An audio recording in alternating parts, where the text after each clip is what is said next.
গত 2-3 দিন টানা বৃষ্টি হওয়ার পর আজকের ওয়েদারটা কিন্তু সকাল থেকে বেশ ভালোই ছিল। মাথার মধ্যে ঘুরপাক কাটছিল এই 2-3 দিন যে জামা কাপড়গুলো কাচিনি আজ কিন্তু কেচে নেব। দেখো সকাল সকাল কিন্তু এই ঘরে বিছনাটাকে গুছিয়ে নিলাম। আসলে বিছনাটায় কালকে তেমন করে এই ঘরে আর কাজই করা হয়নি, আর এই ঘরে একটু বসেছিলাম, বাদ বাকি শোয়া হয়নি বলে বিছনাটা যেমনটা তেমনই রয়েছে। আজ কিন্তু সকাল থেকে এপাশের ব্যালকনির দরজাটা খুলেই রেখেছিলাম যাতে হাওয়া বাতাসটা বেশ ঢোকে। 2-3 দিন তো খুলতে পারিনি, ওই বৃষ্টির ছাট আসে বলে। আজকে কিন্তু সকাল থেকে ওয়েদারটা খুবই ভালো ছিল, তাই খুলে রেখেছিলাম। আর এদিকে ঘর বারান্দাগুলো ঝাড়ও দিয়ে নিচ্ছি। সকাল সকাল ঝাড় দিয়ে তারপরে রান্নার দিকে যাব। আজ আমার ছেলের শরীরটা তেমন একটা ভালো নেই বলে আমি আসার সাথে সাথেই ছেলে আমাকে বলেছিল, মা আজকে না এক্সারসাইজ করব না, আমার মাথাটা খুব ভার ভার লাগছে। যাই হোক, ছেলের একটু ঠান্ডা লেগেছে। এখন তো এই ঘরটা ঝাড় দিয়ে নিলাম। আজ ভেবেছিলাম কি, আমার যে আর্টিফিশিয়াল গাছগুলো এনেছিলাম মেশো থেকে অর্ডার করে, সেই গাছগুলোকেই আজকে না একটু পরিষ্কার করব। গত কয়েকদিন ধরে গাছগুলোকে একদমই পরিষ্কার করা হয় না, ওই যে সময়ের অভাবে। সময়টা এত তাড়াতাড়ি চলে যায়, আমি না সকাল থেকে দৌড়ে দৌড়ে এই সময়কে আর ধরে রাখতে পারি না। তবে আজ যেহেতু ছেলেকে এক্সারসাইজ করাবো না, এই জন্য কিন্তু খুব তাড়াতাড়ি কাজ করছিলাম, একটু কাচাকুচি করব। আবার যদি মেঘ হয়ে যায়, হট করে বৃষ্টি চলে আসবে, আমি কিন্তু আর কাচতে পারবো না। যাই হোক, 2 ঘরে 2টো আর্টিফিশিয়াল গাছই কিন্তু আজকে পরিষ্কার করে নিলাম, আর সাথে করে ঘরটাও ঝাড় দিয়ে নিয়েছিলাম। আর এই গাছগুলো না বেশ কয়েকদিন পরিষ্কার না করলে কেমন গ্লেজটা যেন কেমন হয়ে যায়। আবার এই যে পরিষ্কার করলাম, স্বগত এই যে আগামী 7 দিন কিন্তু এর গ্লেজটা বেশ সমান থাকবে, মানে সুন্দর থাকবে। আর এদিকে বারান্দাটাও ঝাড় দিয়ে নিচ্ছি, নিয়ে একেবারে ঝাড় দিয়ে বের করে নেবো। তবে ওপরের কাজ সেরে আজ নিচে নামবো। কাল যেহেতু নিচের কাজ করেছিলাম, ওপরে কিন্তু কোনো কাজই করতে পারিনি, এমনকি ঘরটাও ঝাড় দেওয়ার সময় পাইনি। আজ কিন্তু সেটা আগে করে নিচ্ছি, তারপরে নিচের দিকে যাব। আসলে আজকে ছেলেকে এক্সারসাইজ করাবো না বলে না অনেকটা সময় পাবো। আজ কিন্তু বাজার থেকে বেশ কিছু সবজি আমার বর সকালবেলা নিয়ে এসেছিলো। এখন দেখতে হবে কী কী সবজি এনেছে আর কী রান্না করতে হবে।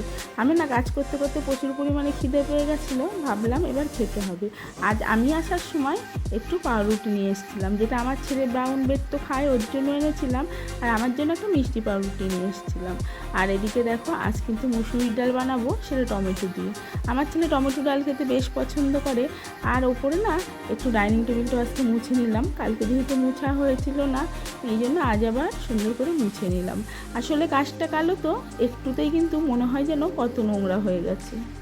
ঠান্ডা লাগার জন্য আমার গলার আওয়াজটা তো পুরোই পাল্টে গেছে, আমার না কথা বলতেও অনেকটাই কষ্ট হচ্ছে, তাও ভিডিও তো দিতে হবে। যাই হোক, এখন কিন্তু ভাবলাম যে নিচে চলে যাব, নিচের কাজগুলো করব। তো উপরে কাজগুলো কিন্তু মোটামুটি শেষ। একটা বোতলে একটু জল ছিল না, জলটা ভরে একবারে ডাইনিং টেবিলে রেখে দেবো।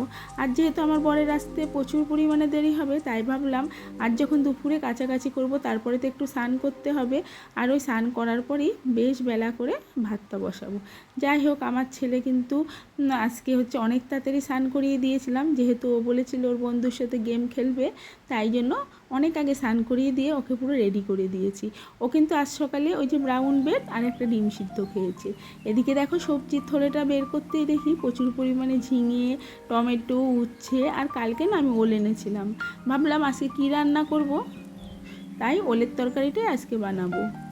আমি ফ্রিজে না 3 পিস কাতলা মাছ ছিল, ভাবলাম আজকে না ডালের সাথে ওই মাছটা আর তরকারি করব না, সেটা ভাজাই খাবো। ওই যে কড়া করে একটু ভাজলে ডালের সাথে বেশ ভালো লাগে। আর আগের দিনের যে ডাল আর সোয়াবিন আর কী কী তরকারি ছিল, সেগুলো সব ফ্রিজ থেকে একবারে বের করে নিলাম। তবে নিচে যখন যাব তখন একবারেই সব নিয়ে যাব, ওপরের কাজ মিটিয়ে নিচে যাব। আবার যখন ভাত করব তখন আবার ওপরে আসবো, কেননা নিচে প্রচুর পরিমাণে কাজ পড়ে রয়েছে। আমার বরের এখনও সকালের টিফিনও বানায়নি। যাই হোক, আজকে তো আমার বরের জন্য বানাবো ওই যে সবজি সিদ্ধ আর 2টো রুটি। আর সবজি সিদ্ধ করতে না বেশিক্ষণ টাইম লাগে না, ওই যে প্রেসারে সব সিদ্ধ দিয়ে দিলাম, ব্যাস 2-3টে সিটি মারলেই কিন্তু হয়ে যায়। আমার কিন্তু এখন এই সবজি রান্না করতে বেশ আয়ত্তে চলে এসছে। আর 2টো রুটিও বানিয়ে ফেলেছিলাম।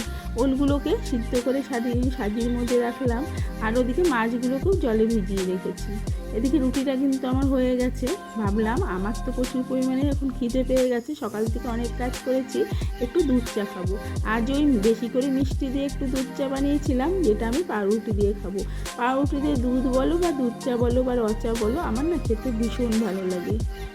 চা খাই না, যখন খাই না প্রায় 1 কাপ বা 1 গ্লাস খাই, যেটা কড়া মিষ্টি দিয়ে। এখন না ওপরের ঘরে চলে গেছিলাম, আর সকাল থেকে জানো তো আজকে কারেন্ট ছিল না। আমাদের তো সারা ঘরে জেনারেটার, সারা দিন রাতের জন্য, এই জন্য জেনারেটারে না ফ্যানটা চালিয়ে বসেছিলাম। আর একটুখানি আয়েস করে ওই পাউরুটি 3 পিস পাউরুটি দিয়ে পুরো চাটাকে খেয়ে নিলাম। একটুখানি খাওয়ার পরে একটু বসে তারপরে আবার রান্নার কাজে চলে যাব। আজ বানাবো টমেটো দিয়ে মুসুরির ডাল আর ওয়েলের তরকারি, আর হচ্ছে মানে ভাজা।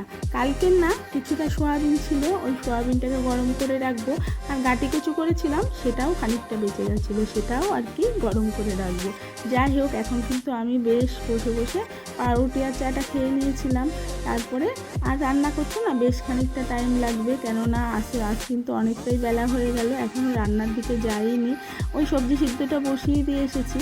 এখন ভাবলাম চালটাকে নিয়ে গিয়ে একটু ভিজিয়ে রাখি, তবে চালটা ভাতটাও খুব তাড়াতাড়ি হবে।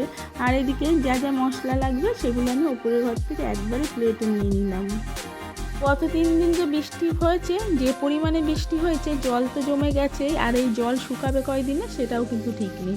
রাস্তাঘাটে তো একদমই বেরোনো যাচ্ছে না। আর আমাদের যে রাস্তাটা, মেন রাস্তাটা, ওটাই যে পরিমাণে জল হয়, সেটাতে না সকালবেলা না হেঁটে যাওয়া খুব মুশকিল হয়ে দাঁড়ায়। যাই হোক, এখন কিন্তু রান্নাটা মোটামুটি বসিয়ে দিয়েছি, আর জামা কাপড়গুলো ভিজিয়ে নিচ্ছি। আসলে আবার মেঘ করলে যখন বৃষ্টি আসবে, তখন কিন্তু আর জামা কাপড়গুলো কাচতে পারবো না। তবে বেড কভার কিন্তু 2টো রয়েই গেছে, ওটা আর আজকে কাচিনি। বেশ কয়েকটা জামা কাপড় কেচেছিলাম।